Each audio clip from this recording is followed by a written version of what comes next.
പെരിയാറിൽ മത്സ്യങ്ങൾ ചത്ത സംഭവത്തിൽ പ്രതിഷേധം ശക്തം. ചത്ത മീനുകളുമായി മലിനീകരണ നിയന്ത്രണ ബോർഡ് ഓഫീസിന് മുന്നിൽ കർഷകരുടെ പ്രതിഷേധം. കോൺഗ്രസിന്റെ നേതൃത്വത്തിൽ മലിനീകരണ നിയന്ത്രണ ബോർഡ് ഓഫീസ് ഉപരോധിച്ചു. മത്സ്യങ്ങൾ നഷ്ടപ്പെട്ട കർഷകർക്ക് നഷ്ടപരിഹാരത്തിനായി സർക്കാരിന് ഉടൻ റിപ്പോർട്ട് നൽകുമെന്ന് മലിനീകരണ നിയന്ത്രണ ബോർഡ് അറിയിച്ചു. രാസമാലിന്യം ഒഴുക്കിയ കമ്പനികൾക്കെതിരെ നടപടി സ്വീകരിക്കുമെന്നും ഉറപ്പു നൽകി. വിവരങ്ങളുമായി എബി ജോൺ തോമസ് ഞങ്ങളുടെ പ്രതിനിധി ചേരുന്നു. എബി, കടുത്ത പ്രതിഷേധമാണ് കുറച്ച് മണിക്കൂറുകൾക്ക് മുമ്പ് നാം കണ്ടത്. ഏത് തരത്തിലാണ് പ്രതിഷേധം അവസാനിക്കുന്നത്? എന്തൊക്കെയാണ് ഉയരുന്ന തീരുമാനങ്ങൾ? അജിംഷാദ്, ഏതാണ്ട് 4 മണിക്കൂറോളം നേരം അസിസ്റ്റന്റ് എഞ്ചിനീയറെ ഉൾപ്പെടെയുള്ള ആളുകളെ ഉപരോധിച്ചുകൊണ്ടുള്ള സമരമാണ് ഈ ഏലൂരിൽ സംഭവിച്ചത്. എന്തായാലും അതുമായി ബന്ധപ്പെട്ട് ചില നടപടികളിലേക്ക് കടക്കാമെന്നുള്ളൊരു ഉറപ്പ് ഉദ്യോഗസ്ഥർ ഈ സമരക്കാർക്ക്, പ്രതിഷേധക്കാർക്ക് നൽകിയതോടുകൂടിയാണ് ഇപ്പോൾ ഈ സമരം അവസാനിപ്പിച്ചിരിക്കുന്നത്.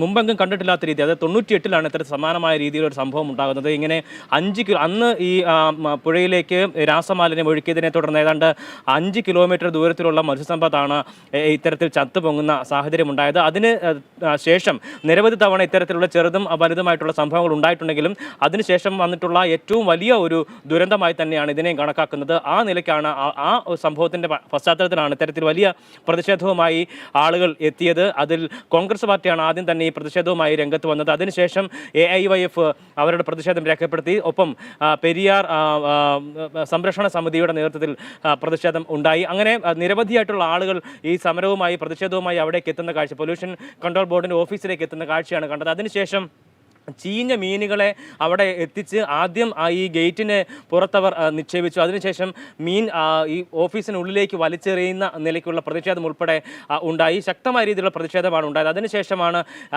ഈ മേലുദ്യോഗസ്ഥരെ തന്നെ വിളിച്ചു വരുത്തണമെന്ന് ആവശ്യപ്പെട്ട് പ്രതിഷേധം സംഘടിപ്പിച്ചത്. അങ്ങനെ മേലുദ്യോഗസ്ഥർ എത്തി ഈ കാര്യത്തിനൊരു തീരുമാനമാകണം എന്നുള്ള കാര്യത്തിൽ അവർ നടക്കാനിരിക്കുന്നത്, അല്ലെങ്കിൽ ഇനി എന്തൊക്കെ കാര്യങ്ങളാണ് നടത്തുന്നത് അതിനെക്കുറിച്ച് കൃത്യമായ രീതിയിൽ എഴുതി നൽകണമെന്ന് ആവശ്യപ്പെടുകയായിരുന്നു. അങ്ങനെ ഇപ്പോൾ സംഭവിച്ചിരിക്കുന്ന ഈ സംഭവത്തിൽ അതിൽ നഷ്ടപരിഹാരം നൽകാനായിട്ടുള്ള ധാരണയായിട്ടുണ്ട്. ഒപ്പം തന്നെ പരിശോധിച്ച് റിപ്പോർട്ട് സമർപ്പിക്കും. ഒപ്പം ഏത് കമ്പനിയാണോ ഇത്തരത്തിൽ ഈ മാലിന്യം ഈ പുഴയിലേക്ക് ഒഴുക്കിയിരിക്കുന്നത് അതിന് കാരണക്കാരായവരെ കണ്ടെത്തി അവർക്ക് എതിരെ ശക്തമായിട്ടുള്ള നടപടി സ്വീകരിക്കും തുടങ്ങിയ കാര്യങ്ങളാണ് ഇപ്പോൾ സമരക്കാർക്ക് മുന്നിൽ ഇവർ നൽകിയിരിക്കുന്ന, ഉദ്യോഗസ്ഥർ നൽകിയിരിക്കുന്ന. അതുപോലെ തന്നെ ഇതിന് സമാന്തരമായി കളക്ടർ പ്രഖ്യാപിച്ച 2 അന്വേഷണങ്ങളുണ്ടായിരുന്നു. ഒന്ന്, ഈ മലിനീകരണ നിയന്ത്രണ ബോർഡിന് തന്നെ റിപ്പോർട്ട് നൽകാനുള്ള നിർദ്ദേശം നൽകുന്നു.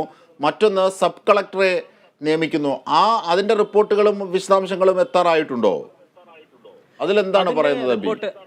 അതിൻ്റെ റിപ്പോർട്ട് എത്തിയിട്ടില്ല. അതിൻ്റെ റിപ്പോർട്ട് എത്താനുള്ള സമയമായിട്ടില്ല എന്നുള്ളതാണ്.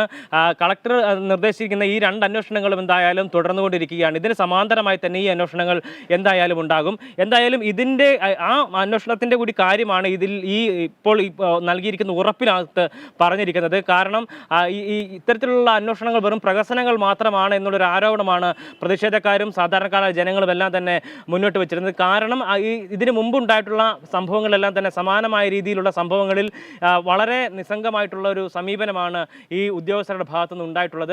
പേരിന് പോലും ഒരു അന്വേഷണം നടത്തുന്ന സാഹചര്യം ഉണ്ടായിരുന്നില്ല. എന്തായാലും ഇന്ന് ഇത്രയും വലിയൊരു പ്രതിഷേധമൊക്കെ ഉണ്ടായ സ്ഥിതിക്ക് എന്തായാലും ഈ അന്വേഷണം മുന്നോട്ട് പോകുമെന്ന് തന്നെയാണ് നമ്മൾ വിശ്വസിക്കുന്നത്. എന്തായാലും ആ നിലയ്ക്കുള്ള 2 അന്വേഷണങ്ങൾ, സബ് കളക്ടറെ ചുമതലപ്പെടുത്തിക്കൊണ്ടുള്ള അന്വേഷണമുണ്ട്. ഒപ്പം തന്നെ ഈ മലിനീകരണ നിയന്ത്രണ ബോർഡിൻ്റെ റിപ്പോർട്ട് തേടിയിട്ടുണ്ട്. ഈ 2 റിപ്പോർട്ടുകളും സമർപ്പിക്കപ്പെടേണ്ടതുണ്ട്. കളക്ടർക്കാണ് സമർപ്പിക്കേണ്ടത്. ഒരാഴ്ച സമയമാണ് ഇതിന് നൽകിയിരിക്കുന്നത്. ഒപ്പം തന്നെ ഇവിടെ നിന്ന് എടുത്തിട്ടുള്ള സാമ്പിളുകൾ അത് കുഫോസിൽ പരിശോധനയ്ക്കായി അയച്ചിട്ടുണ്ട്. ഒരാഴ്ച കഴിഞ്ഞ് മാത്രമേ ആ സാമ്പിളുകളുടെ പരിശോധനാ ഫലം ലഭിക്കുകയുള്ളൂ. അതുകൊണ്ട് തന്നെ അപ്പോൾ മാത്രമാകും ഏത് കമ്പനിയാണ്, ഏത് രാസലായനിയാണ് ഇതിനകത്തേക്ക് എത്തിയിട്ടുള്ളത് തുടങ്ങിയ കാര്യങ്ങളിലെല്ലാം വ്യക്തത ഉണ്ടാവുകയുള്ളൂ. എന്തായാലും ഒരാഴ്ച സമയമാണ് പ്രധാനമായി ഈ അന്വേഷണത്തിന് നൽകിയിരിക്കുന്നത്. ഒപ്പം ആളുകൾക്ക് ഒരുപാട്, അതായത് കർഷകർക്ക് വലിയ രീതിയിൽ നഷ്ടം സംഭവിച്ചിട്ടുണ്ട്. അവർക്കുള്ള നഷ്ടപരിഹാര തുക ഉൾപ്പെടെ വളരെ വേഗത്തിൽ തന്നെ നടപ്പിലാക്കണം അല്ലെങ്കിൽ നൽകണം എന്നുള്ളതാണ് പ്രധാനപ്പെട്ട മറ്റൊരു നിർദ്ദേശമായി വന്നിരിക്കുന്നത്. അതിലെല്ലാം തന്നെ നടപടികൾ ഉണ്ടാവേണ്ടതുണ്ട്. അജിംഷാദ്, ശരി. എബിയാണ് വിവരങ്ങൾ, വിശദാംശങ്ങൾ നൽകിയത്.